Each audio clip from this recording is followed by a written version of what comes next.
जय हिंद मित्रों, मैं जितेंद्र कुमार पांडे आपका स्वागत करता हूं आपके अपने ही YouTube platform target with Jitendra पर। मित्रों, UP triple S C PET के अंतर्गत आज हम लोग पढ़ेंगे वेदर एंड क्लाइमेट के बारे में, मौसम और जलवायु। इस मौसम और जलवायु में मित्रों आज हम लोग देखेंगे टॉप 50 एमसीक्यूज़ और मौसम और जलवायु से संबंधित जो भूगोल का एक महत्वपूर्ण टॉपिक है, उस टॉपिक को आज हम लोग कवर करेंगे। तो अगर आप लोगों ने अब तक चैनल को सब्सक्राइब नहीं किया है मित्रों, तो चैनल को सब्सक्राइब कर लीजिए, बेल आइकन दबा दीजिए, जिससे आने वाली समस्त इंपॉर्टेंट क्लास की अपडेट्स आपको मिलती रहें। क्लास को लाइक कर दीजिए और आप इसे अपने मित्रों के पास शेयर कर दीजिए। और चलिए देखते हैं, हम लोग पहले प्रश्न से शुरुआत करते हैं बिना कोई समय गंवाए हुए। पहला प्रश्न है मित्रों कि भारत में मानसून आने का मुख्य कारण क्या है?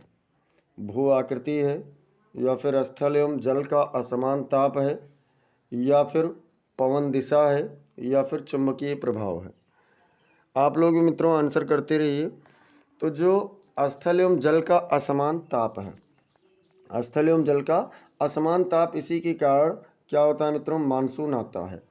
जैसे गर्मी में क्या होता है, स्थल का तापमान अधिक होता है, तापमान ज़्यादा होने के कारण वायुदाब कम हो जाता है, और समुद्र का तापमान कम होता है और वहाँ पर वायुदाब अधिक होता है। तो वायु हमेशा उच्च से निम्न वायुदाब की ओर बहाव होता है। यही कारण है कि जब वायु का बहाव निम्न उच्च दाब से निम्न दाब की ओर होता है, अर्थात स्थल मतलब महासागर से जल की तरफ से समुद्र की स्थल की ओर होता है, तो क्या होता है मित्रों? मानसून उसी के साथ आता है। प्रश्न संख्या 2 कह रहा है कि भारतीय मानसून के लिए सबसे महत्वपूर्ण कारक कौन सा है? जेट स्ट्रीम, या फिर समुद्री धाराएं, या फिर एल नीनो, या फिर चक्रवात? तो मित्रों, जो भारतीय मानसून है, इसके लिए जो सबसे महत्वपूर्ण कारक है वो कौन सा है मित्रों? तो वो है जेट स्ट्रीम।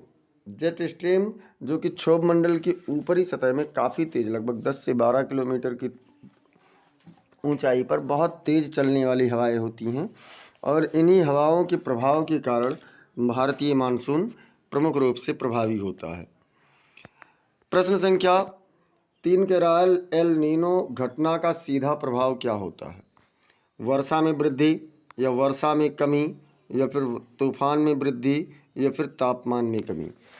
तो मित्रों, एल नीनो जो होता है, एल नीनो गर्म धारा है। ये प्रशांत महासागर में, जब दक्षिणी अमेरिका महाद्वीप के पास पेरू एक है, उसके पास में जब ठंडी जलधाराएं चलने लगती हैं तो लानीनो होता है, और गर्म जलधाराएं चलने लगती हैं तो क्या होता है मित्रों? अल नीनो होता है। और जो एल नीनो है, एल नीनो का प्रभाव ये होता है कि वर्षा में कमी हो जाती है। क्या होता है मित्रों? वर्षा में उस वर्ष कमी हो जाती है।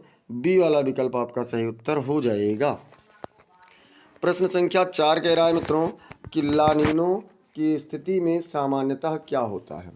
वही अभी मैंने बताया है, समुद्री तापमान में वृद्धि होगी, या समुद्री तापमान में कमी होगी, या फिर मानसून में कमी होगी, या फिर वर्षा में कमी होगी? तो मित्रों, जब लानीनो होगा तो लानीनो में समुद्री तापमान में कमी होगा, और अल नीनो में समुद्री तापमान में वृद्धि होगा। तो यहाँ पर समुद्री तापमान में कमी होती है। बी वाला विकल्प सही उत्तर हो जाएगा। प्रश्न संख्या 5 कह रहा है कि भारत के किस क्षेत्र में सर्वाधिक वार्षिक वर्षा होती है? सर्वाधिक वार्षिक वर्षा कौन से क्षेत्र में होती है मित्रों? चेरापूंजी में, या मासिनराम में, या फिर मासिनराम, या सिलचर? देखिए, एक मासिनराम है, एक मौसिनराम है। तो मित्रों, जो सर्वाधिक वर्षा क्षेत्र है वो मौसिनराम है। ये आपका बी वाला विकल्प यहाँ पर सही उत्तर हो जाएगा। मेघालय का एक स्थान है, यहाँ पर सबसे अधिक वर्षा होती है। प्रश्न संख्या 6 कह रहा है मित्रों कि भारत में सबसे कम वर्षा वाला क्षेत्र कौन सा है? सबसे कम वर्षा वाले क्षेत्र की बात हो रही है। जैसलमेर, या फिर लेह, या फिर श्रीनगर, या फिर कच्छ? तो मित्रों, अगर सबसे कम वर्षा वाले क्षेत्र की बात करें तो लेह है, और ये मरुस्थलीय क्षेत्र भी है, शुष्क मरुस्थल है। बी वाला विकल्प हो जाएगा, शीत और शुष्क मरुस्थल, मतलब ठंडा भी है और सूखा भी है। प्रश्न संख्या 7 कह रहा है मित्रों कि पश्चिमी विक्षोभ किस ऋतु में भारत में वर्षा लाता है? जो पश्चिमी विक्षोभ है ये कौन से ऋतु में वर्षा लाता है? ग्रीष्म ऋतु में, या फिर शीत ऋतु में, या फिर वर्षा ऋतु में, या फिर वसंत ऋतु में? तो मित्रों जो पश्चिमी विक्षोभ है, पश्चिमी विक्षोभ शीत ऋतु में बारिश लेकर के आता है। बी वाला विकल्प आपका सही उत्तर हो जाएगा। प्रश्न संख्या 8, पश्चिमी विक्षोभ मतलब कहते हैं मित्रों लौटता हुआ मानसून। प्रश्न संख्या 8 कह रहा है कि भारत में शीत ऋतु की ठंडी हवाएं किस दिशा से चलती हैं? दिशा में चलती हैं ये नहीं पूछा गया, किस दिशा से चलती हैं? उत्तर पूर्व से चलती हैं, या दक्षिण पश्चिम से चलती हैं, या पूर्व से चलती हैं, या फिर पश्चिम से चलती हैं? तो मित्रों भारत में जो शीत ऋतु की ठंडी हवाएं होती हैं ये उत्तर से पूर्व की ओर चलती हैं, उत्तर पूर्व से ये आपकी चलती हैं। इसीलिए यहाँ आपका कौन सा विकल्प सही हो जाएगा? ए वाला विकल्प आपका सही उत्तर हो जाएगा। प्रश्न संख्या 9 कह रहा है मित्रों कि भारतीय मानसून की खोज किसने किया था? एल्बर्ट आइंस्टीन ने, या हेनरी ब्लैनफोर्ड ने, या फिर चार्ल्स डार्विन ने, या फिर विलियम हैडली ने? किसने किया था मित्रों भारतीय मानसून की खोज? तो भारतीय मानसून की खोज किया था हेनरी ब्लैनफोर्ड ने। बी वाला विकल्प आपका सही उत्तर हो जाएगा। प्रश्न संख्या 11, प्रश्न संख्या 10, प्रश्न संख्या 10 कह रहा है मित्रों कि भारत में दक्षिण पश्चिम मानसून कब प्रवेश करता है? जो दक्षिण पश्चिम से आने वाला मानसून है, अर्थात कह सकते हैं कि केरल का तट पर मानसून कब प्रवेश करता है? मई में, या जून में, या जुलाई में, या फिर अगस्त में? तो मित्रों अक्सर देखा गया है कि जो दक्षिण पश्चिमी मानसून होता है ये भारत में जून के महीने में प्रवेश करता है, 1 से 5 जून के बीच में। बी वाला विकल्प सही उत्तर हो जाएगा। प्रश्न संख्या 11 कह रहा है मित्रों कि भारत में मानसून वापसी का समय सामान्यतः कब होता है? मतलब मानसून लौटने का समय, वापस होने का समय सितंबर से अक्टूबर होता है, या अगस्त सितंबर होता है, या अक्टूबर से नवंबर होता है, या फिर नवंबर दिसंबर होता है? मित्रों मानसून के लौटने की बात हो रही है तो लौटने की बात होती है सितंबर अक्टूबर में। ए वाला विकल्प आपका बिल्कुल सही उत्तर हो जाएगा। प्रश्न संख्या 12, प्रश्न संख्या 12 कह रहा है कि मानसून के समय कौन सा दबाव क्षेत्र महत्वपूर्ण होता है? थार मरुस्थल का निम्न दाब ज़्यादा महत्वपूर्ण है, या तिब्बत का उच्च दाब ज़्यादा महत्वपूर्ण है, या बंगाल की खाड़ी का उच्च दबाव महत्वपूर्ण है, या फिर अरब सागर का निम्न दबाव महत्वपूर्ण है? दबाव का मतलब मित्रों यहाँ पर वायुदाब से है। तो इसमें मित्रों जब थार मरुस्थल का निम्न वायुदाब होगा तभी तो समुद्र से उच्च वायुदाब की हवा इधर को बढ़ेगी। तो इसलिए महत्वपूर्ण क्या है? थार मरुस्थल का निम्न वायुदाब। ए वाला विकल्प आपका बिल्कुल सही उत्तर हो जाएगा। मित्रों हम लोग 12 प्रश्न कर चुके हैं, और अगर इस 12 प्रश्नों तक अभी तक आप लोगों ने क्लास को लाइक नहीं किया है तो क्लास को लाइक कर दीजिए, इसे आप अपने मित्रों के पास शेयर भी कर दीजिए। और देखते हैं प्रश्न संख्या 13, अरब सागर का मुख्य प्रभाव किस क्षेत्र पर पड़ता है? अरब सागर का मुख्य प्रभाव क्या है? पश्चिमी घाट पर पड़ेगा, या पूर्वोत्तर भारत पर पड़ेगा, या राजस्थान पर पड़ेगा, या फिर मध्य प्रदेश पर पड़ेगा? तो मित्रों जो अरब सागर का मुख्य प्रभाव है ये पश्चिमी घाट पर पड़ेगा, क्योंकि पश्चिमी घाट ही अरब सागर से सटा हुआ क्षेत्र है। ए वाला विकल्प आपका सही उत्तर हो जाएगा। प्रश्न संख्या 14, प्रश्न संख्या 14 कह रहा है मित्रों कि बंगाल की खाड़ी शाखा का अधिकतम प्रभाव किस पर है? अर्थात बंगाल की खाड़ी जो है इसका ज़्यादातर प्रभाव किस पर होगा? पश्चिमी घाट पर, या उत्तर पूर्व भारत पर, या गुजरात पर, या फिर राजस्थान पर? तो मित्रों गुजरात पश्चिमी घाट यानी कि अरब सागर की तरफ है, राजस्थान तो बीच में है एकदम से गुजरात के पास में, इसके ऊपर जस्ट, और उत्तर पूर्व भारत ये बंगाल की खाड़ी से सटा हुआ क्षेत्र है। तो इसलिए बंगाल की खाड़ी का ज़्यादा प्रभाव कहाँ होगा? उत्तर पूर्व भारत पर ही होगा। बी वाला विकल्प आपका सही उत्तर हो जाएगा। प्रश्न संख्या 15 कह रहा है मित्रों कि भारत में चक्रवात मुख्यतः किस सागर से आते हैं? कौन से सागर से चक्रवात आते हैं? अरब सागर से, या बंगाल की खाड़ी से, या भूमध्य सागर से, या फिर लाल सागर से? कौन से सागर से आते हैं मित्रों चक्रवात? तो चक्रवात ज़्यादातर जो भारत में आते हैं ये बंगाल की खाड़ी से आते हैं। बी वाला विकल्प आपका सही उत्तर हो जाएगा। प्रश्न संख्या 16, प्रश्न संख्या 16 कह रहा है मित्रों कि विश्व में रोअरिंग फोर्टीज यानी गरजता चालीसा हवाएं किस अक्षांश पर पाई जाती हैं? तो ये कौन से अक्षांश पर पाई जाती हैं मित्रों? 0 डिग्री से 10 डिग्री अक्षांश पर होता है, या 20 डिग्री से 30 डिग्री होता है, या 40 डिग्री से 50 डिग्री होता है, या फिर 60 डिग्री से 70 डिग्री होता है। तो मित्रों जो गरजता चालीसा है ये 40 डिग्री से 50 डिग्री अक्षांश के बीच में दक्षिणी गोलार्ध में, कहाँ पर मित्रों? दक्षिणी गोलार्ध में ये पाई जाती हैं। सी वाला विकल्प आपका बिल्कुल सही उत्तर हो जाएगा। इतनी स्पीड से यहाँ की हवाएं चलती हैं। प्रश्न संख्या 17 कह रहा है मित्रों कि तूफान हैरिकेन तूफान किस क्षेत्र में आता है? अटलांटिक महासागर में, या हिंद महासागर में, या प्रशांत महासागर में, या फिर अरब सागर में? कौन से क्षेत्र में आता है मित्रों? तो ये अटलांटिक महासागर में आता है हरिकेन जो तूफान है ये अटलांटिक महासागर में अमेरिका के तट के आसपास वाले क्षेत्रों में अक्सर आता है, अमेरिका और कनाडा। मित्रों अगला प्रश्न पूछ रहे हैं कि टाइफून किस महासागर में आते हैं?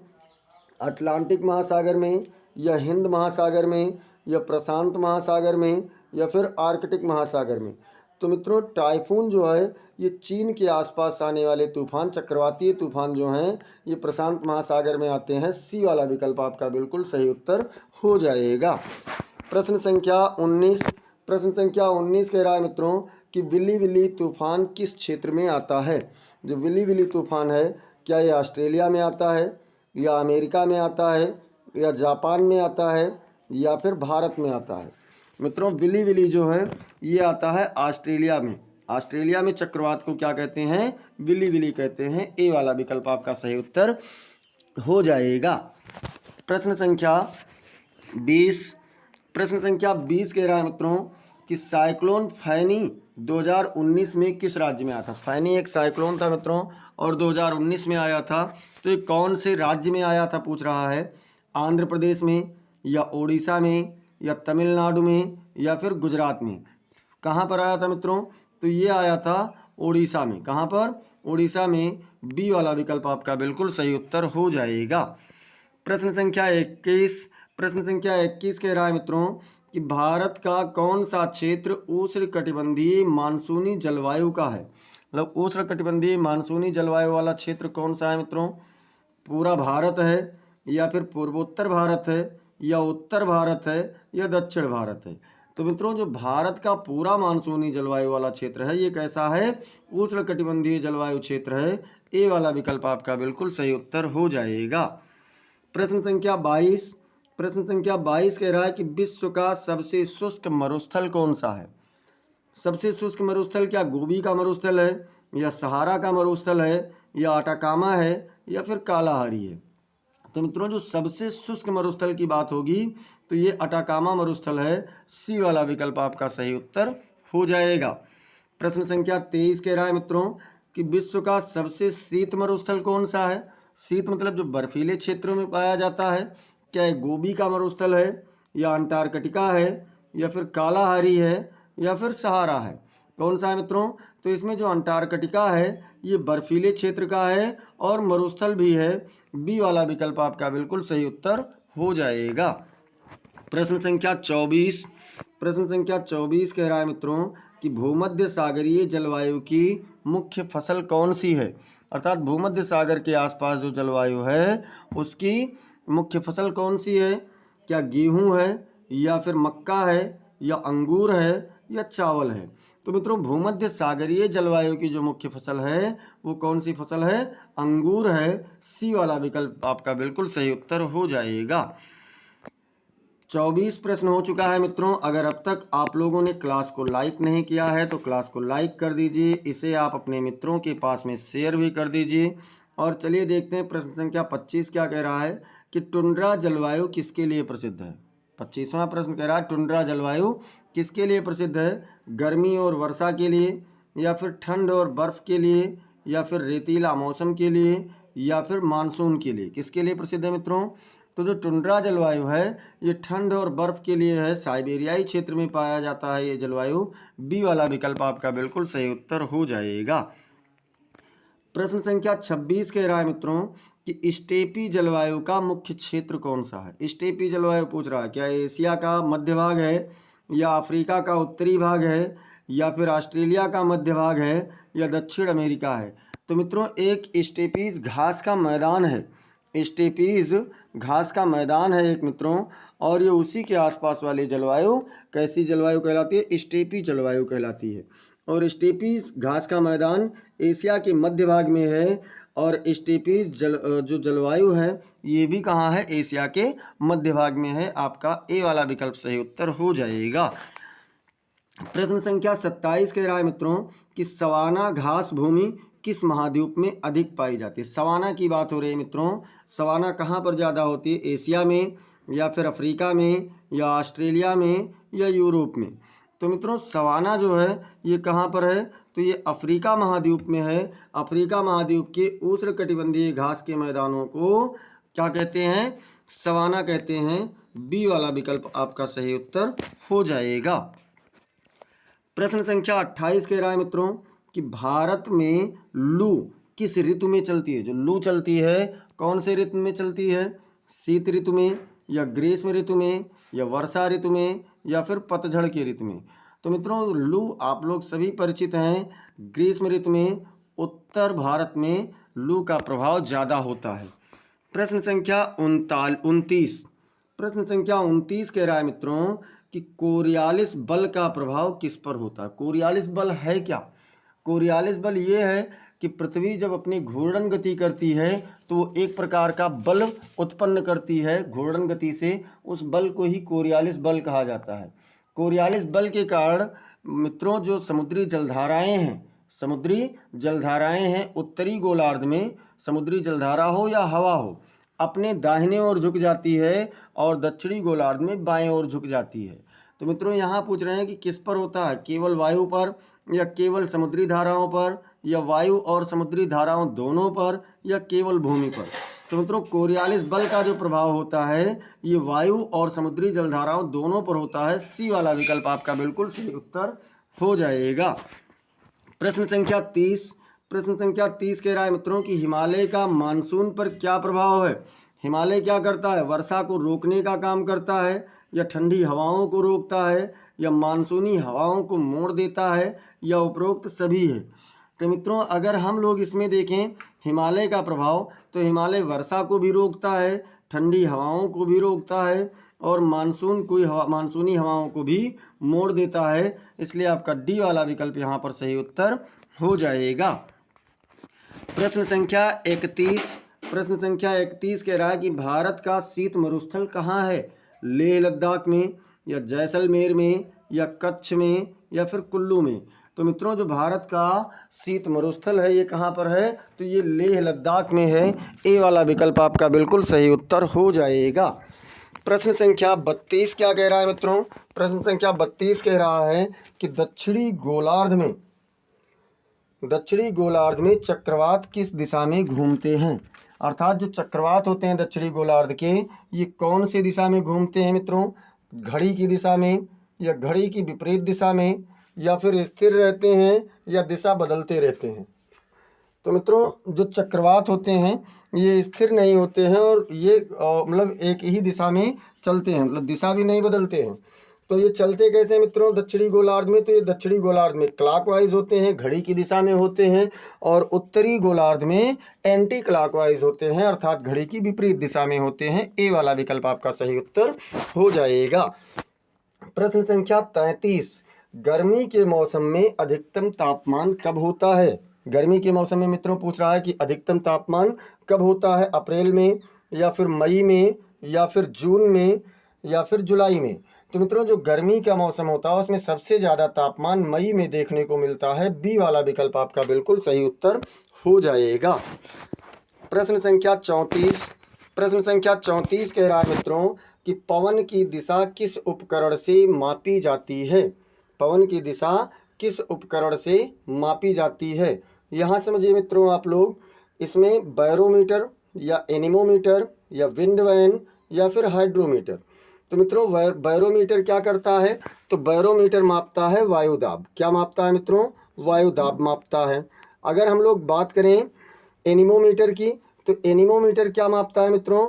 ये वायु की गति मापता है। ये क्या करता है मित्रों? वायु की गति मापता है कि कितनी तेज से वायु चल रही है। और हाइड्रोमीटर क्या करता है मित्रों? ये आर्द्रता मापी यंत्र है, यानी वायु की आर्द्रता अर्थात नमी जिसको हम लोग कहते हैं, ये नमी को मांगता है। लेकिन जो विंड वैन है ये क्या करता है मित्रों? ये पवन की दिशा का मापता है, मापन करता है कि पवन किस दिशा में चल रहा है, कौन सी दिशा में बह रहा है। तो यहाँ पर आपका सी वाला विकल्प बिल्कुल सही उत्तर हो जाएगा। प्रश्न संख्या 35 कह रहा है मित्रों कि वर्षा की मात्रा किससे मापी जाती है? बैरोमीटर से, या रेन गेज से, या फिर हाइड्रोमीटर से, या फिर थर्मामीटर से। तो मित्रों अभी मैंने बताया कि बैरोमीटर वायुदाब के लिए हो जाएगा, हाइड्रोमीटर क्या होगा? आर्द्रता मापेगा, और थर्मामीटर ये क्या मापता है? तो थर्मामीटर मापता है तापमान। तो रेन गेज से क्या होगा? वर्षा की मात्रा को मापी जाएगी। बी वाला विकल्प आपका बिल्कुल सही उत्तर हो जाएगा। प्रश्न संख्या 36 कह रहा है मित्रों कि तापमान मापने का यंत्र कौन सा है? तो मित्रों प्रश्न संख्या 34 और 35 में मिला करके इन सारे मापन को, यंत्रों को आप लोगों को बता चुका हूँ। थर्मामीटर या फिर हाइड्रोमीटर, तो हाइड्रोमीटर वायु की नमी को नापेगा, बैरोमीटर वायुदाब मापेगा, एनीमोमीटर वायु की गति को मापेगा, और थर्मामीटर तापमान को मापेगा। ए वाला विकल्प आपका बिल्कुल सही उत्तर हो जाएगा। प्रश्न संख्या 36 हो चुका। और 37 से पहले मित्रों अगर अब तक आप लोगों ने क्लास को लाइक नहीं किया है तो लाइक कर दीजिए, और इसे आप अपने मित्रों के पास में शेयर भी करते रहें। प्रश्न संख्या 37 कह रहा है कि भारत में मानसून सबसे पहले कहाँ पहुँचता है? केरल में, या फिर तमिलनाडु में, या फिर पश्चिम बंगाल में, या फिर ओडिशा में? कहाँ पर पहुँचता है मित्रों? सबसे पहले तापमान की मानसून की बात हो रही है तो सबसे पहले केरल के तट पर पहुँचता है मित्रों। ए वाला विकल्प आपका बिल्कुल सही उत्तर हो जाएगा। प्रश्न संख्या 38 कह रहा है कि भारत का सबसे अधिक आर्द्र राज्य कौन सा है, अर्थात नमी वाला राज्य कौन सा है? मेघालय है, या फिर नागालैंड है, या फिर केरल है मित्रों, या असम है? तो मित्रों सबसे अधिक आर्द्रता वाला राज्य, जहां आर्द्रता ज़्यादा होगी वहां बारिश भी ज़्यादा होगी, और ये आपका कौन सा है? मेघालय है। ए वाला विकल्प आपका बिल्कुल सही उत्तर हो जाएगा। प्रश्न संख्या 39 कह रहा है मित्रों कि भारत का सबसे शुष्क, देखिए यहाँ राज्यपाल नहीं राज्य होना चाहिए, यहाँ पर राज्य होना चाहिए मित्रों। राज्य या केंद्र शासित प्रदेश कौन सा है? तो सबसे अधिक शुष्क राज्य या केंद्र शासित प्रदेश की बात हो रही है, क्या ये गुजरात है, या राजस्थान है, या लद्दाख है, या हरियाणा है? तो देखिए गुजरात या हरियाणा तो नहीं है, ये तो आप तुरंत कंफर्म कर लेंगे क्योंकि ये सबसे शुष्क होता तो यहाँ बारिश कम होती। अब मामला फंसता है जब राजस्थान और लद्दाख दोनों दिया हुआ है, तो जब दोनों है मित्रों तो इसमें कौन सा है? इसमें लद्दाख होगा। राजस्थान गर्म है, सबसे अधिक गर्म मरुस्थल है, लेकिन जो लद्दाख है ये सबसे अधिक शुष्क और ठंडा मरुस्थल है। तो यहाँ पर आपका सी वाला विकल्प सही उत्तर हो जाएगा। प्रश्न संख्या 40 कह रहा है मित्रों कि किस जलवायु क्षेत्र में वर्ष भर वर्षा होती है? मतलब कौन से जलवायु क्षेत्र में पूरे वर्ष बारिश होती रहती है? भूमध्य रेखीय जलवायु क्षेत्र में, या फिर मरुस्थलीय जलवायु क्षेत्र में, या फिर सवाना जलवायु क्षेत्र में, या स्टेपी जलवायु क्षेत्र में? तो मित्रों जो भूमध्य रेखा है, भूमध्य रेखा पर इतनी ज़्यादा गर्मी होती है हमेशा कि वहाँ पर सूर्य की किरणें सीधे पड़ती हैं। तो सूर्य की किरणें जब सीधे पड़ती हैं मित्रों तो जो जल होता है समुद्र का, यहाँ से वाष्पन होता है, यहाँ से वाष्पन होता है, और वाष्पन होने के बाद जब ये ऊपर जाता है तो छोटी छोटी बूंदों के रूप में संघनन हो जाता है, और संघनन हो जाता है मित्रों तो ये फिर क्या होता है? बारिश की बूंदों के रूप में बारिश होता है। ये पर डे मतलब इतना धूप होता है कि ये पर डे लगभग सुबह खूब तेज धूप होगी, मतलब दोपहर तक, उसके बाद में बादल होंगे और शाम तक बारिश हो जाएगी। तो ये भूमध्य रेखीय क्षेत्र आपका ए वाला विकल्प बिल्कुल सही उत्तर होगा। जैसे ये प्रक्रिया तो आप जानते हैं पूरी बारिश वाली, लेकिन यहाँ पर डे की पर डे होती है लगभग, तो इसीलिए भूमध्य रेखीय क्षेत्र में हमेशा पूरे वर्ष वर्षा होती रहती है। प्रश्न संख्या 41 कह रहा है मित्रों कि विश्व में मानसूनी जलवायु मुख्य रूप से कहाँ पाई जाती है? मानसूनी जलवायु की बात हो रही है दक्षिण पूर्व एशिया में, या उत्तरी अमेरिका में या पश्चिमी यूरोप में या दक्षिणी अफ्रीका में। तो मित्रों मानसूनी जलवायु जो मुख्य रूप से है ये दक्षिण और दक्षिण पूर्वी एशिया क्षेत्रों में है अर्थात ए वाला विकल्प आपका बिल्कुल सही उत्तर हो जाएगा। प्रश्न संख्या 42 कह रहा है कि कोल्ड करंट का उदाहरण है। कोल्ड करंट मतलब कि ठंडी जलधारा की बात यहाँ पर हो रही है मित्रों। गल्फ स्ट्रीम है या क्यूरेशियो है या फिर कैलिफोर्निया है या ब्राज़ील है। तो मित्रों इसमें गल्फ स्ट्रीम अटलांटिक महासागर में चलने वाली गर्म जलधारा है। ये कैसी जलधारा है? गर्म जलधारा है, उत्तरी अटलांटिक महासागर में चलती है अर्थात भूमध्य रेखा के ऊपर। क्यूरेशियो मित्रों ये भी गर्म जलधारा है, ये कहाँ पर? जापान के बगल में प्रशांत महासागर में चलती है। और ब्राज़ील जलधारा ये दक्षिणी महासागर में, दक्षिणी अटलांटिक महासागर में, ये ब्राज़ील के पास में चलती है और ये भी गर्म जलधारा है। लेकिन जो कैलिफोर्निया है ये अमेरिका के तट, कैलिफोर्निया तट के आसपास चलती है और ये ठंडी जलधारा है, इसलिए आपका सी वाला विकल्प बिल्कुल सही उत्तर हो जाएगा। प्रश्न संख्या 43 कह रहा है मित्रों कि हॉट करंट का उदाहरण है, मतलब गर्म जलधारा का उदाहरण है।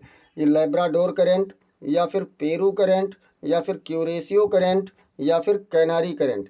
तो मित्रों अगर हम बात करें लैब्राडोर की, तो लैब्राडोर कहाँ पर चलता है? लैब्राडोर प्रशांत महासागर में चलता है और ये ग्रीनलैंड के पास से आती है, ऊपर से ठंडी जलधारा है। ये कैसी जलधारा है मित्रों? तो ये ठंडी जलधारा है। बात करें अगर हम लोग पेरू की, तो पेरू कहाँ पर चलता है मित्रों? पेरू और कनारी ये भी अटलांटिक पेरू जो है, पेरू आपका प्रशांत महासागर में और कनारी अटलांटिक महासागर में, लेकिन क्यूरेशियो ये प्रशांत महासागर में, ये गर्म जलधारा है। बाकी पेरू और कनारी ये ठंडी जलधारा है मित्रों। तो सी वाला विकल्प आपका यहाँ पर बिल्कुल सही उत्तर हो जाएगा। प्रश्न संख्या 44, प्रश्न संख्या 44 कह रहा है मित्रों कि साइबेरिया में किस प्रकार की जलवायु पाई जाती है? टुंड्रा जलवायु या स्टेपी जलवायु या फिर मरुस्थलीय जलवायु या मानसूनी जलवायु। मित्रों साइबेरिया रूस का एक क्षेत्र है और रूस के साइबेरियाई क्षेत्र में टुंड्रा प्रकार की जलवायु पाई जाती है अर्थात यहाँ पर बर्फीला क्षेत्र है और घास यहाँ पर बहुत कम होते हैं, जो कह सकते हैं कि वनस्पतियाँ बहुत सभी बर्फीली वाली ही होती हैं यहाँ पर। तो आपका ए वाला विकल्प बिल्कुल सही उत्तर हो जाएगा। प्रश्न संख्या 45, प्रश्न संख्या 45 कह रहा है मित्रों कि रेगिस्तान में दिन और रात का तापमान अंतर अधिक होता है। क्या होता है? दिन और रात में तापमान का अंतर अधिक होता है, क्योंकि हवा पतली होती है या फिर वर्षा कम होती है या रेत जल्दी गर्म और ठंडी होती है या फिर पवन तेज होती है। तो मित्रों जो चीज़ जितनी देर लगेगी गर्म होने में उसे उतना ही देर ठंडा होने में लगेगा। यानी जो रेत होती है ये बहुत जल्दी गर्म होती है और बहुत जल्दी ठंड भी हो जाती है, इसीलिए इसके तापांतर यहाँ का बहुत ज़्यादा है। रेगिस्तानी क्षेत्रों में तापांतर अधिक होता है। सी वाला विकल्प आपका सही उत्तर हो जाएगा। प्रश्न संख्या 46, प्रश्न संख्या 46 कह रहा है मित्रों कि अंटार्कटिका में तापमान शून्य से नीचे क्यों रहता है? जो अंटार्कटिका का क्षेत्र है यहाँ पर तापमान शून्य से भी नीचे क्यों होता है मित्रों?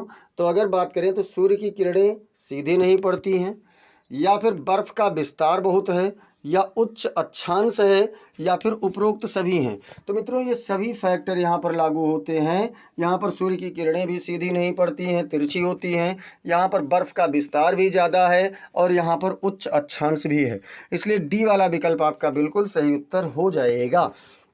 प्रश्न संख्या 47, प्रश्न संख्या 47 कह रहा है मित्रों कि भारत में मानसून के अध्ययन के लिए प्रमुख संस्थान कहाँ सा है? मतलब पूरे भारत का सबसे बड़ा प्रमुख संस्थान कौन सा है मित्रों?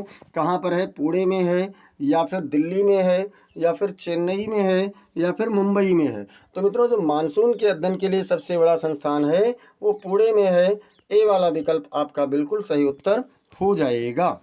प्रश्न संख्या 48, प्रश्न संख्या 48 कह रहा है कि भारत में मानसून विफल होने पर क्या प्रभाव पड़ता है? अगर मानसून विफल हो जाए तो अकाल पड़ेगा या बाढ़ होगा या सर्दी अधिक होगी या अधिक पाला होगा। मित्रों मानसून अगर आपका यहाँ पर विफल हुआ तो बारिश नहीं होगी, बारिश नहीं होगी तो अकाल अर्थात सूखा पड़ेगा। ए वाला विकल्प आपका सही उत्तर हो जाएगा। प्रश्न संख्या 49, प्रश्न संख्या 49 कह रहा है मित्रों कि ग्रीष्म ऋतु में लू किस क्षेत्र में अधिक चलती है। लू कौन से क्षेत्र में अधिक चलती है, उत्तर पश्चिम भारत में या पूर्वोत्तर भारत में या दक्षिण भारत में या फिर पश्चिमी घाट पर। तो मित्रों लू का जो भारतीय लू क्षेत्र है वो उत्तर पश्चिम भारत है। उत्तर पश्चिम भारत में लू बहुत अधिक चलती है। ए वाला विकल्प सही उत्तर हो जाएगा। प्रश्न संख्या 50। प्रश्न संख्या 50 कह रहा है कि भारत में मानसून का 80% वर्षा कब होती है। मानसूनी बारिश का जो 80% बारिश है वो कब होती है। जून से सितंबर होता है या मई से अगस्त होता है या जुलाई से अक्टूबर होता है या अगस्त से नवंबर होता है। तो मित्रों जून से सितंबर के बीच में मानसून से जितनी बारिश होनी है उसका लगभग 80% बारिश हो जाता है। ए वाला विकल्प आपका सही उत्तर हो जाएगा। इस प्रकार से मित्रों हम लोगों ने 50 मोस्ट इम्पॉर्टेंट एमसीक्यू देख चुके हैं किस पर, जलवायु और मौसम से संबंधित। ऐसे ही इम्पॉर्टेंट क्लास पाने के लिए चैनल को सब्सक्राइब कीजिए, क्लास को लाइक कीजिए और इसे अपने मित्रों के पास शेयर भी करते रहिए। कमेंट में अगर कोई सुझाव है तो उसे भी बताएं।